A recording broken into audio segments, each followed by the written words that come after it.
네, 감사합니다. 오늘 본문은 이제 요나서 오늘 마지막 시간인데 우리 요나서 4장 우리 10절, 11절 읽겠습니다.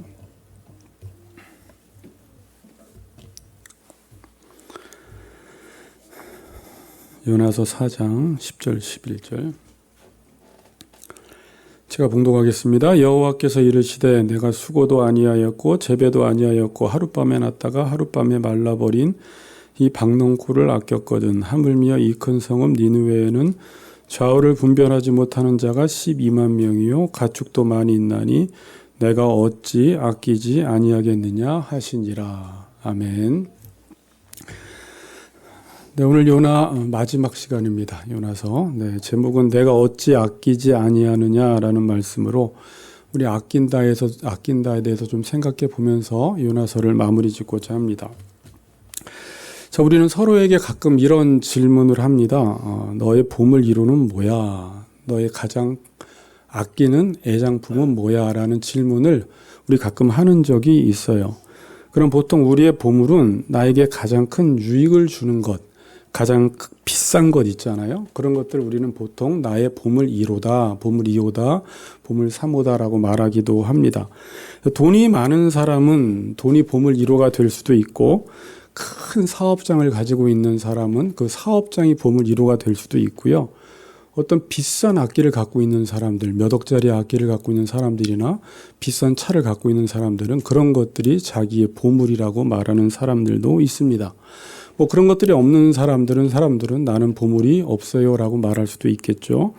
그리고 사람을 만날 때도 나의 절친이나 나의 가장 소중한 사람이 누구인지 우리가 말해보라고 하는 경우가 있어요. 가장 친한 친구가 베스트 프렌드가 누구냐, 가장 나에게 소중한 사람이 누구냐라고 했을 때 보통은 어때요? 일반적으로 가족부터 이야기를 하고요. 나에게 잘해주고 나에게 유익이 되고 나에게 도움이 되는 사람들, 그러면서 우리는 이런 사람들은 나에게는 없어서는 안 되는 사람이라고 이야기를 합니다. 나에게 가장 소중한 사람이라고 이야기를 하죠. 여러분, 만일 니느웨 같은 존재는 요나에게 있어서 보물이었을까요? 니느웨 같은 존재는 요나에게 있어서 어떤 존재였을까요? 요나는 지금 요나에게 있어도 니느웨는 보물이 아니라 니느웨는 지금 제거 대상이었어요. 요나에게는 니느웨는 보물이 아니라 어떤 쓰레기 같은 존재일 수 있었습니다. 그냥 없어졌으면 좋겠고 망했으면 좋겠어요. 자, 그런데 오늘 요나서 마지막이 어떻게 끝나냐면 하나님께서는 일단 본문을 봅시다. 10절에 보니까 이렇게 말씀하세요. 여호와께서 이르시되 내가 수고도 아니하였고 재배도 아니하였고 하룻밤에 났다가 하룻밤에 말라버린 이 박농쿨을 아꼈거든. 하물며 이 큰 성읍 니느웨에는 좌우를 분별하지 못하는 자가 12만 명이요 가축도 많이 있나니 내가 어찌 아끼지 아니하겠느냐라고 말하고 계세요. 그러니까 하나님은 니느웨를 너무나 아끼신다라는 거예요.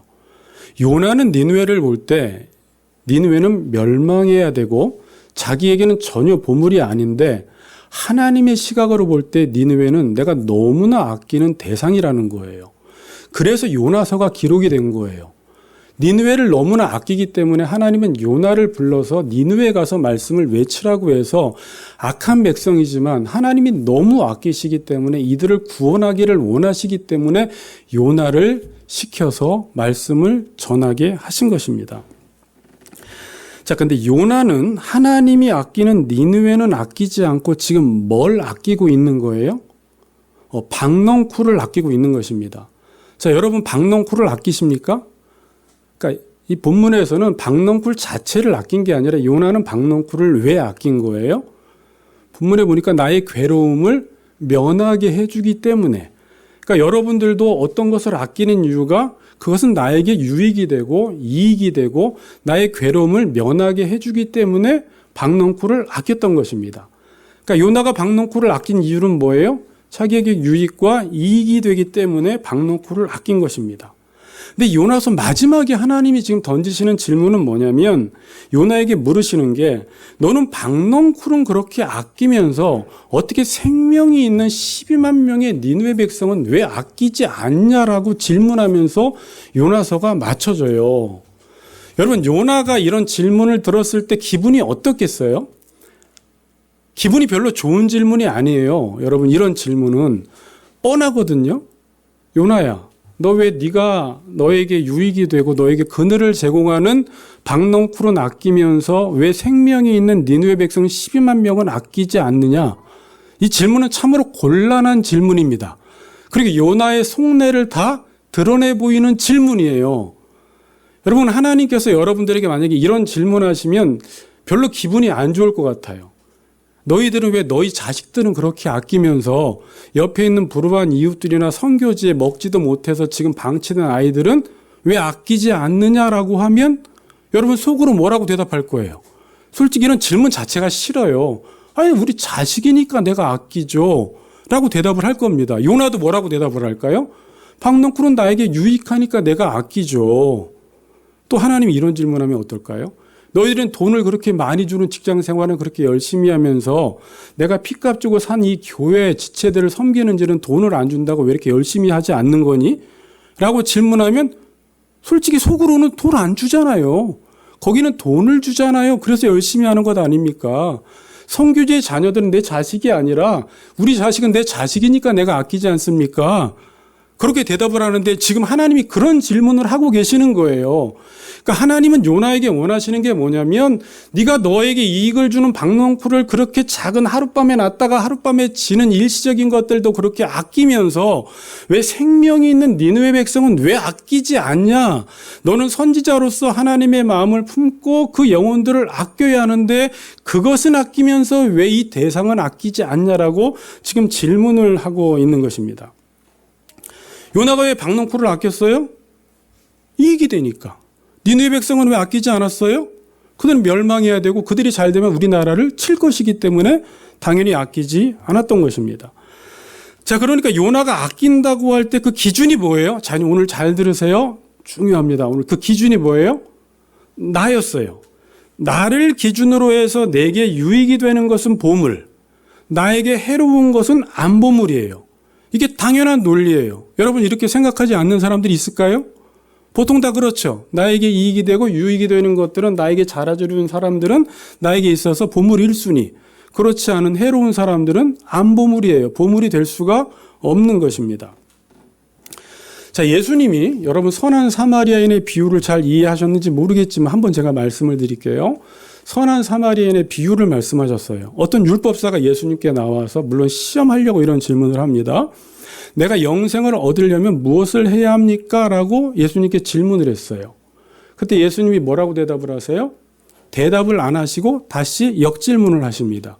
율법에 무엇이라 기록되었으며 네가 그 율법을 어떻게 읽느냐라고 했더니 이 율법사가 율법사이기 때문에 기가 막힌 대답을 해요. 영생을 얻으려면 무엇을 해야 합니까? 라고 했을 때 율법에 뭐라고 기록되어 있느냐라고 했더니 율법사가 마음과 목숨과 힘을 다하여 하나님을 사랑하고 내 이웃을 내 자신과 같이 사랑하라고 말씀하고 있습니다. 라고 율법사가 기가 막힌 대답을 합니다. 그때 예수님께서 뭐라고 하세요? 내 대답이 옳도다 그래요. 이를 행하라. 그리하면 내가 산다 그래요. 자, 중요한 말이죠. 이를 행하라. 이게 옳은 말이다. 이를 행하라. 그러면 영생을 얻는다라는 말이에요. 뭐 하면? 하나님을 마음과 목숨과 힘을 다하여 사랑하고 내 이웃을 누구처럼? 내 자신처럼 사랑하면 네가 영원히 산다라고 이야기를 합니다. 그러니까 이제 율법사가 질문을 해요. 그럼 내 이웃이 누구입니까? 라고 했을 때 예수님이 했던 비유가 선한 사마리아인의 비유예요. 그래서 어떤 사람이 지금 예루살렘으로부터 여리고로 내려가다가 어떻게 됐어요? 강도를 만났어요. 거반 죽게 되었습니다. 그러니까 거의 지금 죽을 지경에 있어요. 근데 그때 누가 지나갔어요? 레위인이 지나갔어요. 레위인이 지나가다가 어떻게 합니까? 도와줄 줄 알았는데 피하고 그냥 가버립니다. 제사장이 지나가다가 어떻게 해요? 도와주지 않고 피해서 그냥 가버려요. 근데 유대인들이 개처럼 여기는 사마리아인이 여행을 하다가 이 선한 사마리아인이 여행을 하다가 강도 만난 사람을 보았습니다. 강도 만난 사람들을 보고 어떻게 해요? 성경에 나온 거 보니까 불쌍히 여겼다 이렇게 나와 있어요. 자비를 베푸는 거죠. 두 번째 가까이 갔다 그래요. 세 번째는 가서 돌봐주었다 그래요. 그리고 비용이 더 들면 자기가 오다가 모든 비용을 다 책임져 주겠다라고 이야기합니다. 그리고 예수님이 다시 이제 묻습니다. 누가 우리의 이웃이냐? 라고 물었어요. 누가 우리 이웃이냐가 아니라 여기 질문이 중요한데 누가 강도 만난 자의 이웃이냐라고 질문을 했어요. 그때 뭐라고 율법사가 대답을 해요? 사마리아인입니다라고 하는데 자존심이 있어서 사마리아인입니다라고는 하지 않고 뭐라고요? 자비를 베푼 자니이다라고 이야기를 합니다. 예수님이 뭐라고 하세요? 너도 가서 이와 같이 하라라고 이야기하죠. 자, 여기서 중요한 질문이 뭐냐면 저도 예전에 본문을 보다가 보통 이웃이라고 할 때는 누가 내 이웃이냐라고 물었는데 지금 예수님은 질문을 어떻게 했어요? 누가 강도 만난 자의 이웃이냐라고 묻고 있죠. 보통은 여러분들이 내 이웃은 누구예요? 바운더리를 한번 1순위, 2순위, 3순위 정해보면 보통 1순위들은 가족이 들어올 거예요. 남편, 자식, 가족들, 형제들이 들어오고 뭐 2순위는 뭐 친한 친구들, 뭐 3순위는 뭐 이제 이렇게 해서 이제 진행이 되는데 그게 보통 우리의 이웃관이잖아요. 근데 예수님은 지금 그렇게 묻지 않고 누가 강도 만난 자의 이웃이 되겠느냐라고 묻고 있다라는 거예요. 그러니까 내 기준으로 해서 이웃이 누구냐라고 묻지 않고 누구를 기준으로 해서 강도 만난 자를 기준으로 해서 내 이웃이 누구냐라고 지금 묻고 있는 것입니다.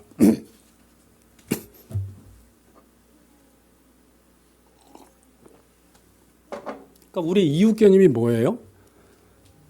내 기준으로 해서 이웃을 정하지 말고 강도 만난 사람들이 있을 때 내가 그 사람에게 선을 행하고 자비를 베풀면 그 사람이 내 이웃이 된다라는 거예요. 자, 그러니까 여러분들의 이웃이 누구예요? 누군가가 여러분들이 지나가다가 누가 강도를 만났고 어려운 사람이 있어요? 형편이 안 좋은 사람이 있어요? 그럼 여러분들이 그 사람을 도우면 그 사람이 우리의 이웃이 되는 거예요.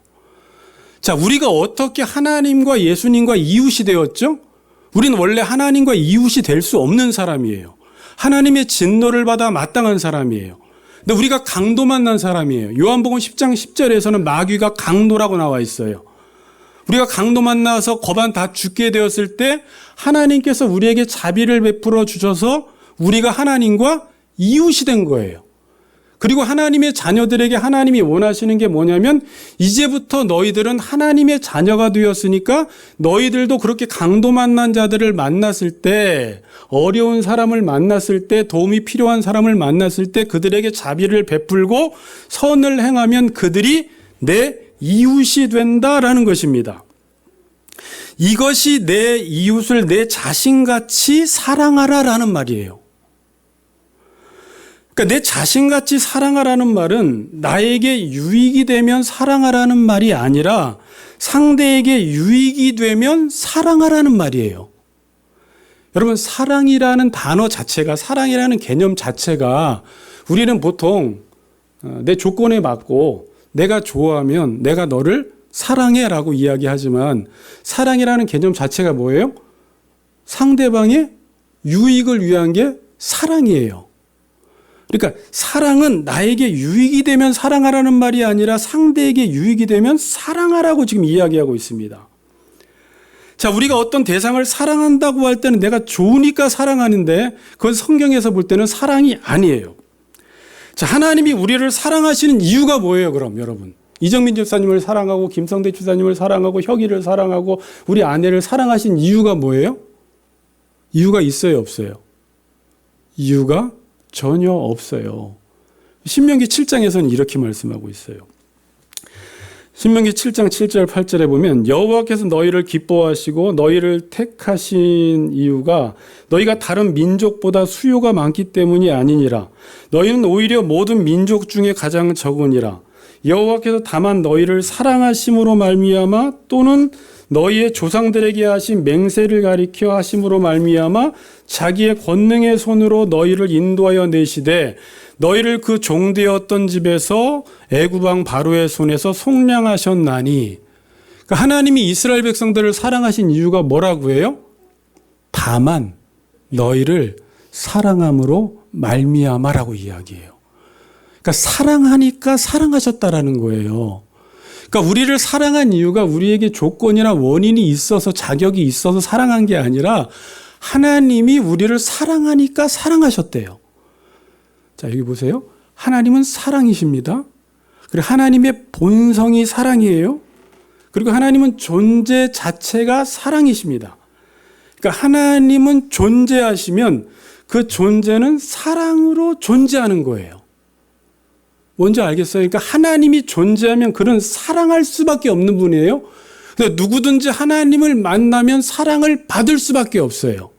본성 자체가 하나님은 사랑이기 때문에. 지금도 사랑 고파하는 사람들 많죠? 사랑받고 싶어하는 사람들 많죠? 그럼 누구에게 가면 돼요?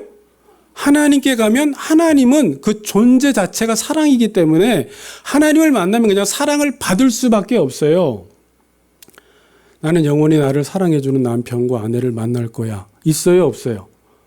영원히 사랑해줄 사람은 하나님밖에 안 계세요. 우리는 사랑 아닌 요소들이 우리 안에 있기 때문에 그렇죠. 여러분, 아카시아 꽃이 왜 아카시아 향을 내뿜죠? 아카시아 나무니까 아카시아 향을 내뿜는 거예요. 개는 왜 짖죠? 개니까 짖는 거예요. 하나님은 왜 사랑하시죠? 하나님이니까 사랑하시는 것입니다. 자, 여러분, 이게 하나님을 배울 때 너무 중요한 거예요. 그러니까 하나님은 이유가 있어서 우리를 사랑하시는 게 아니라 사랑하니까 사랑해요. 그러니까 여러분들이 이걸 좀 이해하려면 여러분 자녀를 왜 사랑해요? 라고 하면 이뻐서, 조건이 좋아서, 공부를 잘해서, 뭘 잘해서가 아니라 속을 그렇게 썩여도 자녀니까 사랑하듯이 하나님이 우리를 사랑할 때는 그의 존재 자체가 사랑이니까 우리를 사랑할 수밖에 없는 거예요. 그래서 이스라엘 백성들을 선택하신 이유는 너희들이 자격이나 조건이나 수요가 많아서 다른 민족보다 강해서 내가 너희들을 택한 것이 아니라 다만 내가 너희를 사랑하기 때문이다라고 지금 이야기를 하고 계시는 것입니다. 그러니까 하나님은 하나님의 자녀들이 어떻게 살기를 바라세요. 여러분 잘 들어보세요. 성경이 뭔지. 이렇게 살기를 바라세요. 내 기준으로 누군가가 내 조건에 맞으니까 내가 그 사람을 사랑하는 건 죄인의 삶이에요. 나를 기준으로 해서 니느웨 백성들은 미워. 근데 하나님은 니느웨 백성들을 볼 때 아껴요. 사랑해요. 보물이에요. 그들을 볼 때는 포악하고 잔인하고 악만 행했던 사람들인데 하나님은 왜 그들을 아끼는 거예요? 그들을 사랑하니까. 하나님이 지금 우리 하나님의 자녀들에게 원하는 게 뭐냐면 우리는 지금은 그렇진 않아요. 지금도 누구를 보면 미워요. 내 기준으로 볼 때 유익이 안 되면 밀어내요. 근데 지금 하나님이 뭘 원하시냐면 내 기준으로 그 사람을 보지 말고 강도 만난 자가 있을 때, 도움이 필요한 사람들이 있을 때, 부족한 사람들이 있을 때 네가 가서 자비를 베풀어 주라는 거예요. 그 사람을 내 몸처럼 사랑하라는 것이 율법이라는 거예요. 그러니까 이유를 대지 말라는 거예요. 자, 지금 어려운 제가 이야기를 하고 있습니다. 저 사람이 저런데 제가 어떻게 하면 사랑할 수 있겠습니까? 라는 것은 죄인이기 때문에 자기를 기준으로 봤을 때 하는 생각들이고, 이제 하나님의 자녀가 되면 우리가 그렇게 조건 없는 사랑을 받았기 때문에 하나님의 자녀들은 선한 사마리아인의 비유처럼 강도 만난 사람을 보았을 때 그냥 가서 돌봐주고 불쌍히 여기고 자비를 베풀어 주면 그 사람이 내 이웃이 된다라는 거예요. 그럼 우리에게 이웃이 되지 못할 사람은 아무도 없는 거예요. 그래서 예수님의 이웃은 누군지 아세요? 모든 민족이 예수님의 이웃이에요. 왜? 예수님은 모든 사람들을 사랑하시기 때문에 다 이웃으로 품은 거예요. 여러분 주변에 사람이 없다라는 것은, 내 안에 사랑이 부족하다라는 거예요. 여러분이 사랑이 많으면 많을수록 모든 세상 사람들이 다 내 이웃이 될 수가 있어요. 근데 우리는 보통 내 기준으로 해서 저 사람은 아니야. 근데 지금 요나가 하나님의 마음을 품고 말씀을 전해야 하는 이 요나가 하나님의 말씀을 떠나더니 어떻게 됐다라는 거예요. 자기 중심성이 강화가 되고 자기의 유익과 만족을 주는 것에 대해서는 그렇게 기뻐하고 박넝쿨이 사라질 때는 그렇게 화를 내고 죽겠다고 하면서 지금 마지막 질문, 하나님이 그렇게 아끼시는 니느웨 백성 12만 명은 왜 아끼지 않냐라는 질문으로 요나서가 지금 마무리되고 있는 것입니다. 자, 근데 우리는 본능적으로 니느웨 같은 사람을 보면 내 편에서 니느웨를 평가해요. 니느웨는 죽어야 돼. 니느웨는 망해야 돼. 그게 옳은 것이고 그게 마땅한 것이에요. 근데 하나님은 어떻게 하라는 거예요? 니느웨를 나로 보라는 거예요. 나로.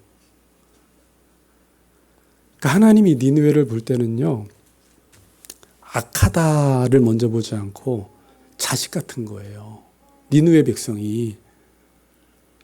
그들도 하나님이 형상대로 지음받았어요. 근데 지금 어쩌다 보니까 좌우를 분별하지 못해. 뭐가 옳은지 그른지, 의가 뭔지 죄가 뭔지, 옳고 그른 것을 모르고 똥오줌을 못 가리는 저렇게 된 이유가 뭐예요? 하나님의 말씀을 못 듣고 저렇게 된 거예요. 그러니까 하나님은 니느웨 백성을 볼 때 너무나 안타까운 거예요. 그들을 아끼는 것입니다. 요나서 마지막에서 질문하는 건 뭐냐면, 우리가 뭘 아끼며 살아야 하냐라고 하나님은 우리에게 질문하고 계세요. 너희가 하나님의 백성들이라면 너희들은 뭘 아끼고 살아야 하냐라는 거예요. 요나야, 너는 너한테 조금만 유익을 주면 그렇게 아끼면서 이 생명을 지닌 니느웨 백성들은 왜 아끼지 아니하냐라는 거예요. 지난주에 이 아낀다라는 이야기를 우리 인도네시아에 있는 선교사님이, 사모님이 듣고 본인에게 느껴졌는지 이 말씀이 너무나 이제 은혜가 됐다는 거죠. 왜? 선교사님들에게 필요한 게 뭐예요? 우리 목회를 하다가 필요한 게 뭐예요? 그냥 조건 없이 모든 영혼들을 사랑하고 이스라엘 백성들을 품어야 되고, 가끔 교사들이 힘들게 하고 선교사님들에게 뭐 칼까지 꼽지는 않지만 배신하고 떠나는 경우도 있고, 선교지에서 힘든 일이 많을 때 우리가 그러잖아요. 목회도 그렇고 이걸 해야 되는지 말아야 되는지라고 생각했을 때 이 말씀이 우리에게 어떤 도전을 줘요? 우리가 하나님의 마음을 품고 그들을 무조건적으로 아껴야 되는데, 그렇게 안 되면 그 힘을 누구에게 구하면 돼요? 하나님께 구하면 되고, 다시 또 하나님으로부터 내가 받은 사랑이 어떤 사랑인지를 깨달으면 되고, 내가 죄인 되었을 때, 내가 연약할 때에 하나님이 나를 조건 없이 사랑해 주셨기 때문에 내가 그러한 대상들을 보았을 때 내 기준으로 판단할 것이 아니라, 내가 강도 만난 자의 사람을 보았을 때 그 사람에게 자비를 베풀어 주듯이, 하나님, 제가 제 힘으로는 못하지만 저 사람을 돕고 싶고 저 사람을 위로하고 싶고 저 사람에게 새 힘을 주고 싶고 제가 조금이라도 재정적으로 돕고 싶은데, 하나님, 제가 볼 때는 제 힘으로는 도저히 그렇게 할 힘과 용기가 없습니다. 하나님이 저에게 베풀어 주셨던 은혜와 사랑을 제가 깨달아서 무조건적으로 하나님이 우리를 사랑하셨듯이 제가 사랑하며 아끼기를 원합니다라는 마음으로 목회를 하고 선교를 하고 여러분들이 주위에 있는 이웃들을 대할 때 우리가 품지 못할 사람은 없다라는 거예요. 물론 우리의 힘으로는 품지를 못해요. 그런데 하나님, 지난 시간의 말씀을 기억해 보세요. 어떻게 하라는 거예요? 그 하나님의 말씀에 순종하면 누가 그 일을 해나간다고 했죠? 하나님의 말씀이 나에게 힘도 주고 은혜도 주고 그 영혼을 품을 수 있는 힘도 주어서, 그 영혼을 돌볼 수 있는 힘도 주어서 그 일을 하게 만든다라고 이야기를 했잖아요. 그게 우리의 삶이라는 거예요. 근데 요나야, 너는 선지자가 되어서 하나님의 마음을 품고 일해야 될 선지자가 어떻게 너에게 조금 그늘을 제공해 준다고 그렇게 좋아하다가 이걸 벌레가 갉아먹으면 그렇게 화를 내는데, 네가 그걸 너에게 유익을 주는 건 그렇게 아끼면서 하나님의 마음을 품고 일해야 되는 선지자가 어떻게 생명이 있는 좌우를 분별하지 못하고 똥오줌을 못 가리는 저 사람들을 왜 아끼지 아니하냐라고 하나님께서 지금 말씀하고 계시는 거예요.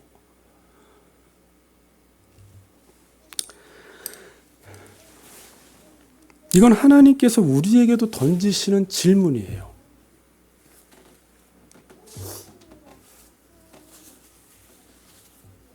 너는 지금 뭘 아끼며 사냐라는 것입니다. 자, 여기 앞에 보세요. 한번 여러분 이제 마지막 한번 이거 잘 정리하고 마칩시다.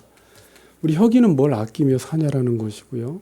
우리 윤영 사모는 뭘 아끼며 사냐라는 거예요. 유재규, 너는 지금 뭘 아끼며 살아가고 있니? 저는 이 설교 준비하다가 목회에 큰 힘을 얻었어요. 여러분들에게 어떤 메시지를 주는지 한번 보세요. 여러분들이 뭘 아끼는지를 알려면요, 여러분의 상태를 가장 크게 좌지우지하는 게 뭔지를 한번 보세요. 여러분이 어떤 거에 여러분의 상태가 가장 크게 흔들리는 게 뭐예요? 그게 여러분이 가장 아끼는 거예요. 내 상태가 오르락내리락하게 하는 거 있죠. 살고 싶게도 하다가 죽고 싶게도 하다가 너무 기쁘다가 너무 화가 나고 어떤 것 때문에 그게 여러분들의 보물이고 그게 여러분들이 아끼는 거예요. 여러분 돈이 보물인 사람은 돈이 있을 땐 살 것 같아 그리고 너무 좋아하다가 돈이 없어지면 죽을 것 같아 그러고 완전히 정말 식음을 전폐하고 죽어가는 사람이 있습니다. 이 사람에게 뭐가 보물이기 때문에 그래요? 돈이 보물이기 때문에 그래요. 근데 여러분 돈이 보물이 아닌 사람이 있죠. 물론 돈은 좋은 건데 보물로 여기지 않으면 돈이 있어도 좋기는 좋은데 그렇게 크게 좋아하지 않아요. 없어도 안 좋긴 안 좋은데 죽을 만큼 안 좋진 않아요. 나에게 돈이 보물이 아니기 때문에 그래요. 남자들에게는요, 목회를 하건 사업을 하건 직장을 다니건 제일 큰 게 뭐예요? 인정 욕구예요. 그 인정이 우상이 될 때가 많아요. 내가 만든 신을 책을 읽어보면 거의 대부분 남성들은 인정 욕구가 있어요. 여러분 인정 욕구 있는 사람은 자기가 유튜브를 하는데 조회수가 잘 안 나오면 조회수가 100만이 넘어가면 우와 그래요. 근데 조회수가 안 나오면 죽을 것 같아. 그럼 이 사람은 인정 욕구에 사로잡힌 사람이에요. 근데 어떤 사람은 유튜브를 하는데 만약에 제가 교회가 유튜브를 하는데 설교가 뭐 200회가 나오건 300회가 나오건 10만이 나오건 20회가 나오건 크게 상관하지 않는 거예요. 왜? 이 사람은 이게 나의 보물이 아니기 때문에 그래요. 나의 상태에 큰 영향을 주지 않습니다. 자, 여러분 근데 변동성이 되게 심한 게 있죠. 만약에 여러분이 집을 보물로 둔다거나 주식을 보물로 둔다거나 뭐가 있으면 코인 같은 거를 보물로 두면요. 이건 변동성이 엄청 심하잖아요. 그럼 집값이 막 3억 올랐다 그러면 막 좋아하다가 집값이 내렸다 그러면 죽을 것 같아요. 코인이나 주식도 그래요. 그래서 요즘 사람들이 변동성이 없는 거에 투자를 해라 그래요. 그래서 어디다 지금 투자하는 줄 아세요? 금에 투자를 하잖아요. 근데 금이라고 계속 오를까요? 금도 어느새 이제 변동성이 생겨서 금이라고 계속 가치가 있는 게 아니에요. 자, 그러니까 여러분, 어떤 사람은 돈도 잘 들어보세요. 돈도 보물이 아니에요. 목회하면서 인정받는 것도 보물이 아니에요. 어떤 사람은 악기도 보물이 아니에요. 내가 집에 차가 2억짜리인데 차도 보물이 아니에요. 어떤 사람은 자신의 남편이나 아내나 자식조차도 보물이 아닌 사람이 있어요. 그리고 성경에서는 그걸 절대 보물로 두지 말라고 이야기합니다. 누가복음 14장 26절에 보면 내 부모나 내 형제나 내 처자나 자매나 내 목숨까지 미워하지 않으면 내 제자가 되지 못한다고 이야기해요. 그러니까 최고의 보물을 그걸로 두면 예수님을 따라갈 수 없다라는 것입니다. 그러니까 지금도 여러분들이 예수를 믿는데 그것들이 보물이면 그거에 의해서 내 상태가 막 좌지우지 되는 거예요. 어제 기분 좋았다. 오늘 기분 나빴다. 아침에 기분 좋았다. 저녁에는 죽을 것 같다. 근데 만약에 생각해 보세요. 난 돈도 보물 아니야. 자녀도 보물 아니야. 부모도 보물 아니야. 집도 보물 아니야. 모든 게 보물 아니면 잘 들어보세요. 그러면 그게 아무리 변해도 여러분의 상태가 변할까요? 아니, 물론 상태는 변해요. 상태가 변하지 않는 사람은 인간이 아닌데 너무 슬프거나 너무 기뻐하지 않아요. 뭐 죽겠다 살겠다 하지 않아요. 왜? 그게 나의 인생의 최고의 가치가 아니기 때문에 그래요.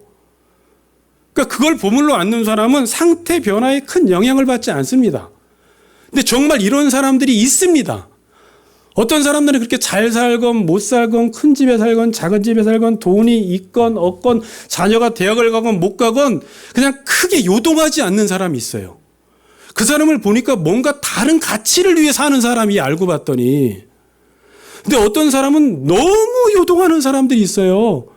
그러니까 그 보물을 잘못 두니까 그 보물 때문에 내 삶이 막 요동치고 평안이 없는 것입니다. 자, 지금 요나가 아끼는 것이 뭐라고 했어요? 이 성경은요? 박넝쿨이라고 했는데 하나님이 박넝쿨의 실체를 알려줍니다. 오늘 본문의 10절. 여호와께서 이르시되 내가 수고도 아니하였고 재배도 아니하였고 하룻밤에 났다가 하룻밤에 말라버린 이 박넝쿨을 아꼈거든. 그냥 하나님은 박넝쿨을 아꼈거든이라고 하지 않고 박넝쿨의 실체가 뭐냐면 하룻밤에 났다가 하룻밤에 말라버린다라는 거예요.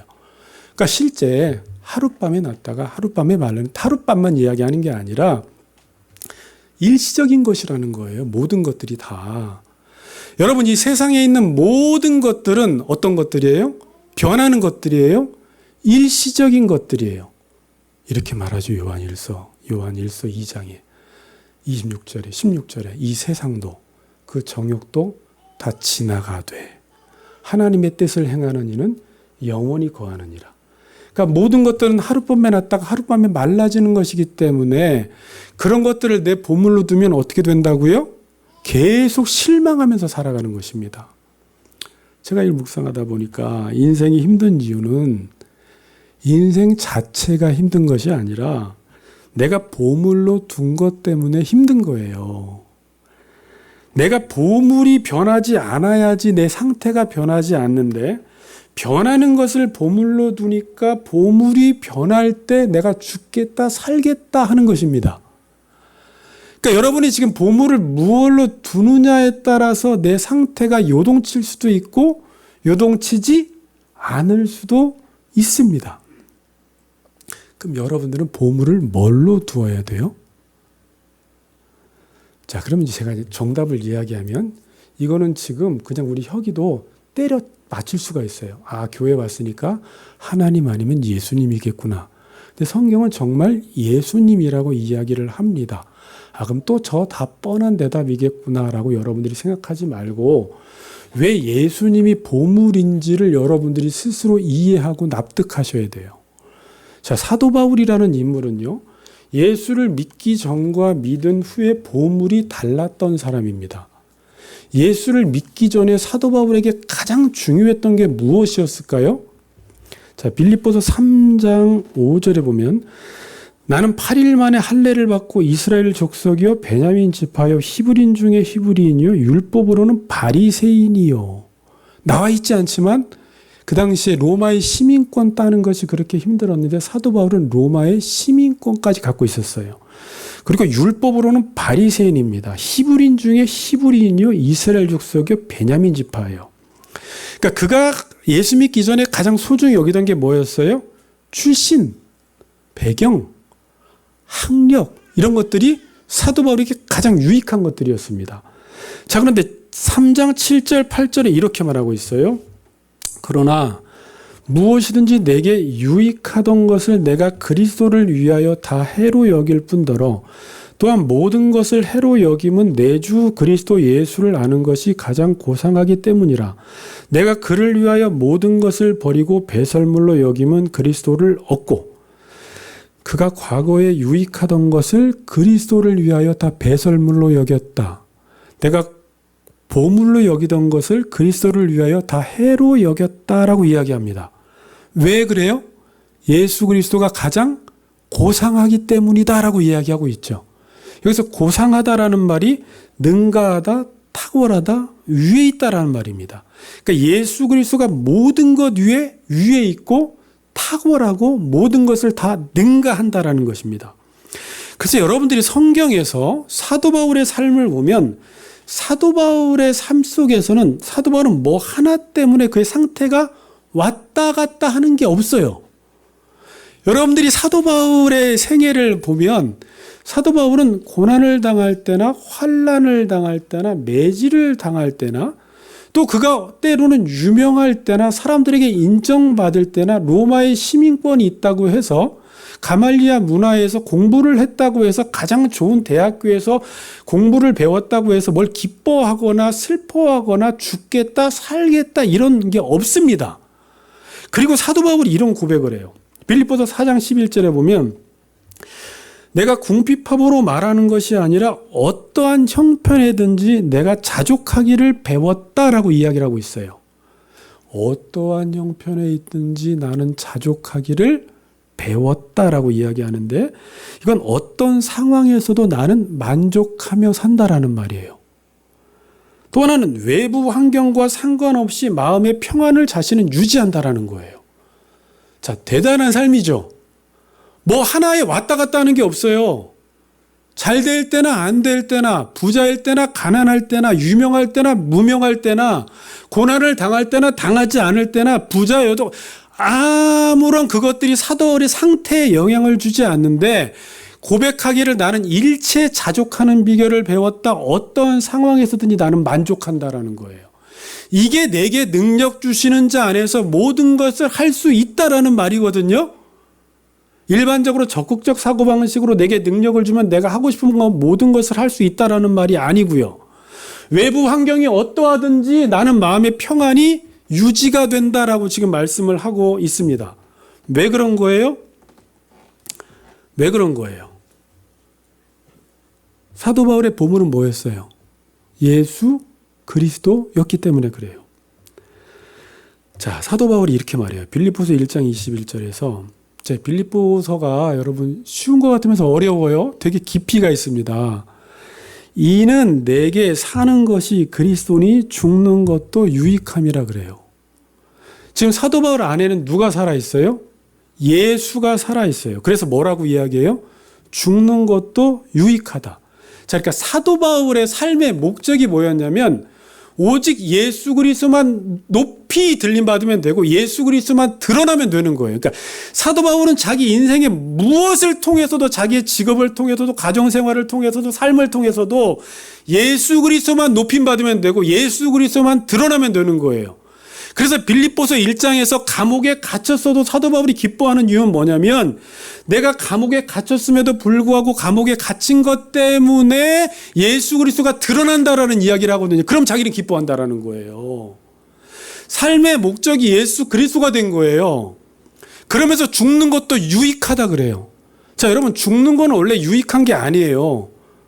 여러분이 돈을 열심히 벌다가 죽어버리면 돈이 누게 돼버려요. 내게 안 되잖아요. 죽으면 안 되잖아요. 그러니까 보통 사람들은 내가 죽기 살기로 하면 못할 게 뭐가 있어라고 하면서 죽기 살기로 하는데 그러다 정말 죽어버리기도 하는데 그렇게 하다가 죽는 건 정말 소멸입니다. 멸절입니다. 그럼 여러분들이 죽도록 일하다가 진짜 죽어버리면 아무것도 얻는 게 없어요. 자, 근데 사도 바울이 말하는 건 뭐냐면 예수를 위해 살다가 죽으면, 자, 마지막 잘 들으세요. 예수를 위해 살다가 죽으면 죽는 게 아니라 예수와 함께 산다는 걸 알았어요. 자, 이해가 되세요? 다른 것들을 위해서 죽으면 그것도 놓치고 목숨도 잃어버리는 것인데 여러분들이 사업을 잘하려고 하다가 사업은 번성시켰는데 내가 죽어버리면 사업도 내게 아니고 내 목숨도 끝나는 건데 예수를 위해서 죽으면 예수와 함께 죽으면 예수와 함께 살아난다는 사실을 알았어요. 그래서 빌립보서 3장에 보면 이게 그리스도 안에서 내가 발견되려 함이니라는 뜻이에요. 자기가 그리스도가 죽었다가 살아나신 것처럼 똑같이 예수를 위해서 죽고 예수와 함께 살아남으로 빌립보서 3장 10절에서 이 십자가와 부활의 권능에 내가 동참하기를 원한다 그래요. 자, 여러분, 그러니까 이게 무서운 말이에요. 예수가 나의 인생의 보물이 되어서 내가 예수를 위해 살면 내가 죽는 것 같은데 예수를 위해 사니까 나는 없잖아요. 그런데 예수와 함께 내가 살아나 버리는 거예요. 자, 그러니까 십자가는요, 예수를 위해 사는 사람에게만 능력이에요. 자기를 위해 사는 사람에게는 십자가는 능력이 아니에요. 나를 위해 살고 싶은 사람에게는 십자가는 거침돌이 돼버리는 거예요. 걸림돌이 돼요. 그래서 교회도 교인들의 어떤 욕망을 부추기면 십자가라는 복음을 전하면 교인들이 싫어해요. 왜요? 걸림돌이 되기 때문에.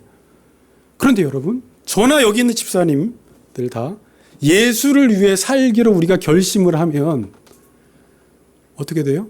내가 죽는 것 같은데 예수와 함께 다시 살아나서 그 안에서 내가 발견되고 이 십자가라는 것이 고난이 아니라 이 십자가는 능력이구나라는 것을 깨닫게 돼요.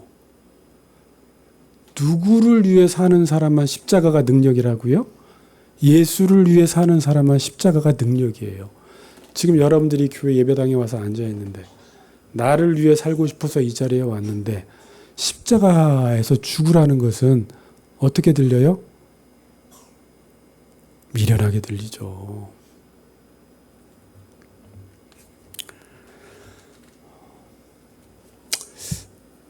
제가 이 생각을 하면서 오다가 차에서 쭉 생각을 하다가 요즘 우리 목사님들을 만나건 저기 양 목사님을 만나건 목회하다가 다 힘들어서 사표 쓸 준비들을 다 하고 있어서 우리가 왜 목회하는데 힘들어할까?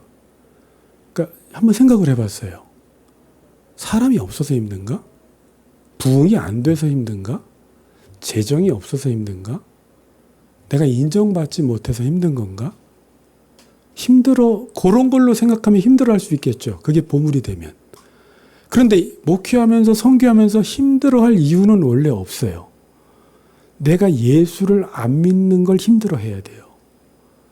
예수만 믿고 예수가 나의 보물로만 여겨지고 내가 사람이 10명이건 100명이건 1000명이건 그냥 예수를 위해 산다면 여러분들도 예수를 위해 산다면 어떻게 돼요? 내가 죽어지는 것 같은데 반드시 예수와 함께 살아나는 역사가 일어나요. 그렇다면 우리 삶 가운데 잘 보세요. 힘든 게 실은 없는 거예요. 문제가 있다면 뭐가 문제예요? 내가 예수를 위해서 살지 않는다라는 게 문제예요. 내 인생 나를 힘들게 하는 게 뭐예요?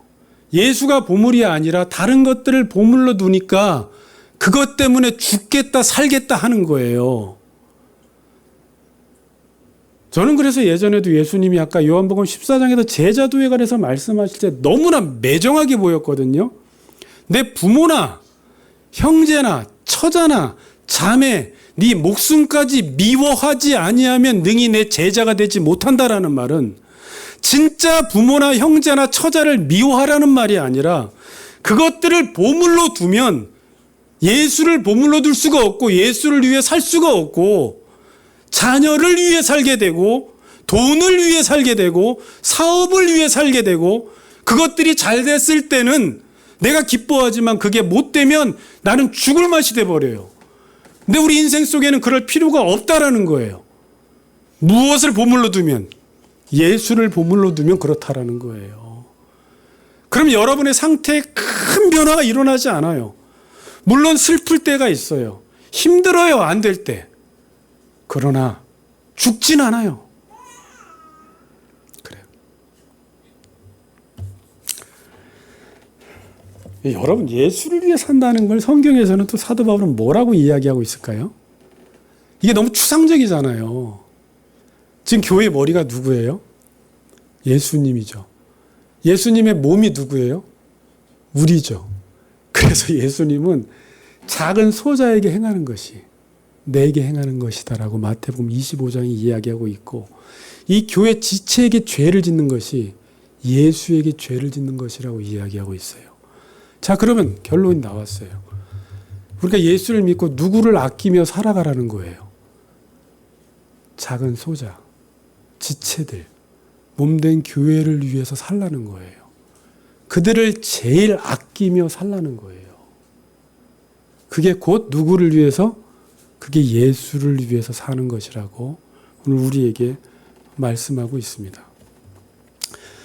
그래서 결론 내릴게요.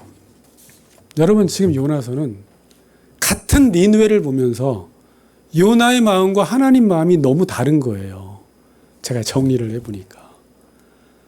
그럼 하나님은 요나에게 뭘 바라는 거예요? 니느웨를 보면서 하나님의 마음을 가지려는 거예요. 근데 이걸 어떤 의무감으로는 이게 윤리적 의무감으로는 이게 안 돼요. 여러분, 제가 니느웨를 보면서 여러분 하나님의 마음을 품으세요. 아멘. 그러는데 그게 됩니까? 안 돼요. 요나의 실패가 어디서 실패한 거예요? 왜 요나가 그렇게 자기중심성이 강화되고 종교성만 남았고 나중에 자기의 유익을 위해서 자기의 만족과 유익을 위해서는 그렇게 좋아하면서 니느웨 백성을 위해서는 왜 아끼지 않아요? 왜 이렇게 돼버린 거예요? 하나님의 말씀에 순종하지 않았더니 이렇게 돼버린 거예요. 한 인간이. 그럼 요나서 마지막은 뭘 이야기하냐면 니느웨를 바라보는 마음이 요나와 하나님과 같아야 되는데, 그리고 우리 보고 이 하나님의 마음을 가지라고 하는데, 인간이 하나님께 순종하지 않으면 결국은 자기중심성만이 살아나서 결국은 내가 아끼는 것, 그것들, 그 보물이 없어질 때는 그렇게 실망하고 그게 있을 때는 그렇게 좋아하는 이러한 삶을 살 수밖에 없게 되고, 하나님 말씀에 순종하는 삶을 살면, 지난주에 니느웨로 가라고 했을 때 내 마음이 원치 않지만 니느웨로 가면 니느웨 백성을 섬기고 니느웨 백성들에게 전할 말씀을 하나님께서 주심으로 내 안에서 내가 니느웨 백성을 사랑하는 게 아니라 하나님이 하나님의 말씀으로 내 안에서 그 일을 행할 수 있도록 일하신다라는 것을 우리에게 알려주고 있습니다. 여러분, 저는 목회자나 성도들 가장 안타까운 게, 우리가 교회 일을 하고 하나님 나라의 일을 하면서 하나님의 마음이 없는 게 가장 안타까워요. 제 안에도 그래요. 여러분 안에도 그렇고. 하나님의 마음이 없어요. 그럼 이 하나님의 마음을 품으려면 어떻게 하라는 거예요? 예수가 나의 인생의 가장 보물로 삼으면 여러분 저절로 하나님의 마음을 품게 되고, 하나님의 마음을 품게 되면 니느웨 백성들을 아끼는 마음이 들어요. 그러니까 우리가 늘 애써야 하는 건 뭐예요? 예수가 나의 인생의 가장 귀한 보물이 될 수 있도록, 그리고 왜 그분이 가장 존귀한지, 그분을 위해 살면 왜 죽지 않고 다시 살아나는지 십자가의 능력을 생각하시면서 다시 한번 여러분의 인생길 좌표를 새롭게 정하시고 예수를 위해 사시는 우리 모든 성도님들 되시기를 주님의 이름으로 축복합니다. 아멘.